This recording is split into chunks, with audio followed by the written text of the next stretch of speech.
আজকে আমি ভাবলাম যে একটু অন্যরকম ভিডিও করা যাক, তাই জন্য আমি ক্যামেরাটা সেট করে নিয়েছিলাম। ভাবলাম জিতের উপরে প্র্যাঙ্ক করবো, ইগনোরিং প্র্যাঙ্ক। সব কিছু প্ল্যান মাফিকই হচ্ছিলো, ঠিকঠাকই যাচ্ছিলো, কিন্তু লাস্ট অবধি আর ঠিকঠাক হলো না। তোমরা পুরো ভিডিওটা লাস্ট অবধি দেখবে, তাহলেই বুঝতে পারবে যে লাস্টে কী হয়েছিল।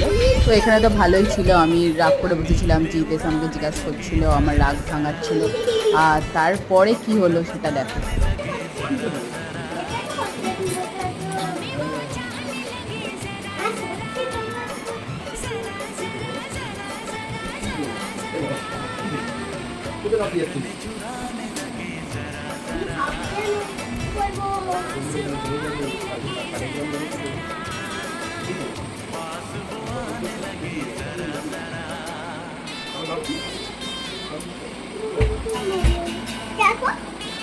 হাই, এরকম করে না।